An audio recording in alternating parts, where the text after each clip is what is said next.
Madam आप कुछ काम कर जाएंगे, लाइव तस्वीरें देख सकते हैं। कहना चाहेंगे आप? गिरफ्तार किया गया है संतोष यादव में, उन्हें मैडम आप कुछ काम कर जाएंगे, लाइव तस्वीरें देख सकते हैं। कहना चाहेंगे आप? गिरफ्तार किया गया है संतोष यादव में, उन्हें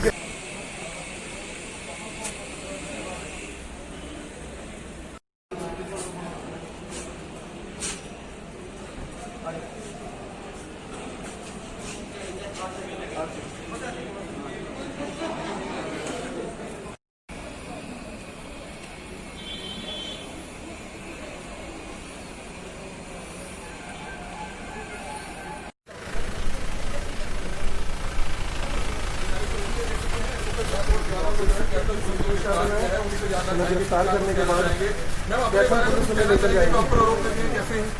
कुछ कहना चाहेंगे मैडम आप कुछ काम कर जाएंगे, लाइव तस्वीरें देख सकते हैं। कहना चाहेंगे आप? गिरफ्तार किया गया है संतोष यादव में, उन्हें गिरफ्तार करने के बाद मामला था जिसकी लाइव तस्वीरें इस समय आप देख सकते हैं। हमारी आप सभी से रही के लोग इस खबर को देख रहे हैं, इस खबर को जरूर शेयर कीजिएगा। एडवोकेट संतोष यादव जो करनाल में ही प्रैक्टिस करती थी और उन पर आरोप था कि एक बुजुर्ग NRI जो उनके पड़ोस में रहते थे, 40 साल नौकरी की स्कॉटलैंड में, और जो भी पैसा उन्होंने कमाया उसको लेके दिल्ली आए। तो दिल्ली में चूंकि हमारा उनके साथ बहुत आना जाना था, तो वो यहाँ मेरे पास करनाल आए और कहने लगे मुझे तो दिल्ली से करनाल अच्छा लगता है क्योंकि यहाँ उतनी भीड़ भाड़ नहीं है। पहले उनको किराए का मकान लेके दिया, फिर दूसरे में शिफ्ट हुए, फिर तीन में अपना मकान परचेज किया और वो वहाँ रहने लगे। अचानक कुछ समय बाद उनकी वाइफ की डेथ हो गई, तो वो बिल्कुल अकेले थे। ना उन्होंने नौकर रखा, ना जमादार रखा, ना कुक रखा, ना बैला रखा। कपड़े भी आप धोते थे, तो झाड़ू भी आप मारते थे और सारा काम आप करते थे। जैसे लंदन में उन्होंने 40 साल। सर संतोष यादव के संपर्क में कैसे आए वो? संतोष यादव नजदीक रहती है। जब ये अकेले थे तो संतोष यादव दूसरा वकील है जो हमारा नेफ्यू है, समझते थे। मगर जो कुछ भी हुआ है उनके साथ नाजायज हुआ है और बिल्कुल उसकी पूरी जानकारी करनी चाहिए। आपका नाम जी? गुरदीप। तकरीबन कितने करोड़ की ठगी की गई है? मेरे हिसाब से तो 6 करोड़ की ठगी है। हुई थी जिसको कैंसिल कर दिया गया था, उसके पश्चात कंप्लेंट्स द्वारा एक और एप्लीकेशन दी गई थी, उसको भी कैंसिल कर दिया गया था प्रॉपर इंक्वायरी के बाद। ये थर्ड एप्लीकेशन के ऊपर FIR हुई। यहाँ पर जब कोई क्रक्स नहीं निकले तो ये IG साहब ने इसको कैथल ट्रांसफर किया था। कल सुबह 9 साढ़े 9 बजे इसको गिरफ्तार किया गया, आज पेश किया गया। हमने माननीय अदालत को पूरे तथ्य बताए हैं, लेकिन उन्होंने तथ्यों में को आधार पर रखते हुए फाइल का अवलोकन करने के बाद माननीय न्यायाधीश ने ये आदेश दिया है कि इनको 4 दिन का पुलिस रिमांड दिया गया है, क्योंकि प्रोसिक्यूशन का वर्षन है कि उन्होंने करनाल से, सोनीपत से व गुड़गांव से कुछ डॉक्यूमेंट कलेक्ट करने हैं। जबकि मेरा कहना यह है कि पिछले लगभग 2.5 साल से ये इन्वेस्टिगेशन ज्वाइन कर चुके हैं। सारे तथ्य जो हैं डॉक्यूमेंट्री प्रूफ हैं, बैंक्स डॉक्यूमेंट्स हैं, विद इन दी नॉलेज हैं और विद द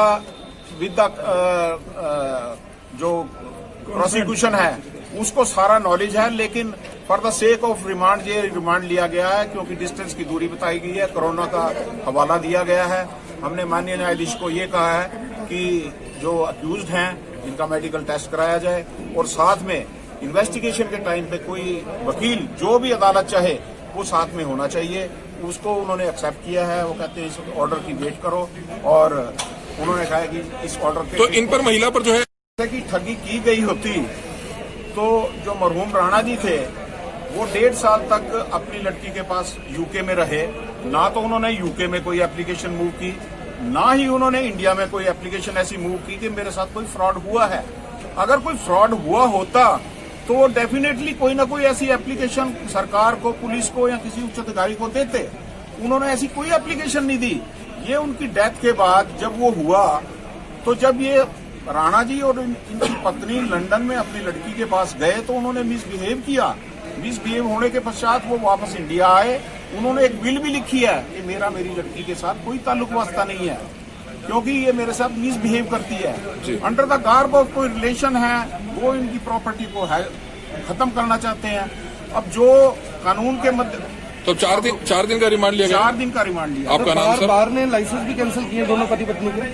बार ने कैंसिल नहीं किया, ये बार काउंसिल ऑफ हरियाणा ने कैंसिल किया था। और जो एप्लीकेशन जहां तक हमारे संज्ञान में है कि वो कोरोना जब खत्म होगा तो उसको बार काउंसिल में दोबारा दिया जाएगा, क्योंकि केसेस के ऊपर अगर बार काउंसिल लाइसेंस कैंसिल करने लगे तो मेरे हिसाब से पंजाब हरियाणा में सैकड़ों की तादाद में केसेस होंगे। तो वो गलत तथ्यों के आधार पर उनका लाइसेंस कैंसिल किया गया है। लेकिन कोरोना करके क्योंकि बार काउंसिल की मीटिंग नहीं हो रही, जैसे ही वो बार काउंसिल ये कोरोना से बाहर आएगा, बार काउंसिल में रिप्रेजेंटेशन दिया जाएगा कि ये लाइसेंस जो है वो गलत तरीके से कैंसिल किया। आपका नाम सर? ललित चौक। तो यादव यहाँ करनाल की एडवोकेट, हमारी वो लॉयर सिस्टर है, but she among be accused out of 9 accused. ये FIR ये सरदार मुदीप सिंह खड़े हैं कुलवैड़ी से, इनकी रियल लीज की कंप्लेनेंट है और ये उसके GPA है।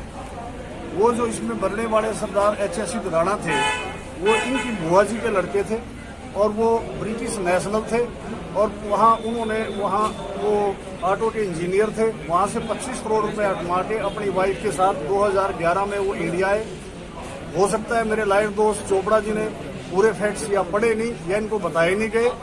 ये इनकी बात कहना बिल्कुल निराधार और गलत है।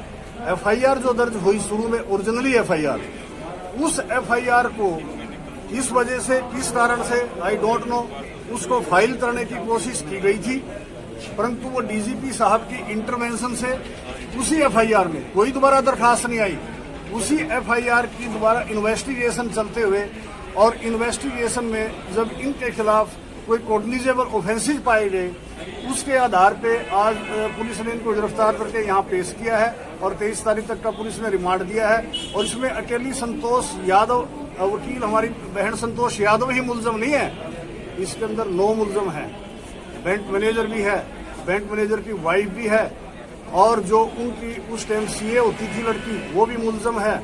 और उसके साथ साथ और एक हमारे वकील साथी हैं अपना पवनदीप भी एक्यूज है, उसकी मदर भी एक्यूज है, उसकी सिस्टर भी एक्यूज है।